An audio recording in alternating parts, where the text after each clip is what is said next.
ايدي بقت بتعمل كده، مش عارفه امسح، مش عارفه ديليت. مش بحبك. هاي فايف برنامج عادي جدا زيه زي اي برنامج.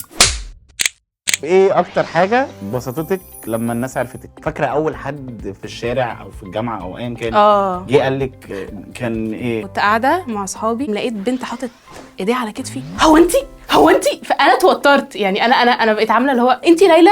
انا بسنت من كتر ما انا متوتره، انا ما عرفتش اجمع هي قصدها ليلى اللي قالت لي انت ليلى بتمثلي. قلت لها ازاي بقى؟ ايوه جمعت. عمرك اخدتي سكرين شوت لحد وبعتيها له؟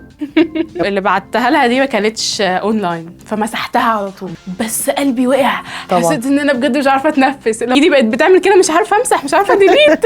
اصل كده برضه ده نايت مير. انا حياتي كلها مواقف محرجه. يعني انا مثلا اتحطيت في موقف ان انا كنا قاعدين شله وخارجين، المهم ان كان في بنت متخانقه معاها، عماله اتكلم عليها واقول دي ودي ودي ودي، اكتشف الف كده اكتشف ان هي واقفه ورايا. لا والله لا العظيم لا. والله قعدت هي كمان قعدت. هنعمل ايه بقى؟ شايف البنات، فرق البنات بقى. قعدت. الفكره ان هي فضلت واقفه، هم لقيتهم برضو وشوشهم غريبه، بس انا ما جاش في دماغي ان هي واقفه تلاقي ورايا. كل صف بنات عامل وهي مش فاهمه مفيش، وهي عايزه اكملها. فيها مشكله في موضوع التلميحات، اللي هو الحاجات التريكي دي انا ما افهمش. يعني وانا صغيره عارفه كل الامهات بتبرق مثلا لبنتها عشان تعمل حاجه، انا كنت بقول لماما ايه عايزه ايه، انا مش فاهمه. يعني برضو قبل ما اجي بابايا كان بيشرح لي حاجه بيقول لي بس انت غبيه قوي بقى.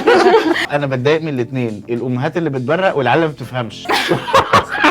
لا بس انا كنت هيعملوا بقول إيه؟ لماما وسط كل الناس عايزه ايه، انا مش فاهمه. بتبرقي لي على ليه؟ رجلي ليه؟ لو كنتي شعور من المشاعر تحبي تكوني شعور ايه؟ ممكن الحب، انا بحب الناس يعني. مش الغضب؟ لا لا لا، انا عصبيه بس. يعني انا لو بتخانق معاك وانت قلت لي انت شكلك حلو قوي، انا بضحك والله.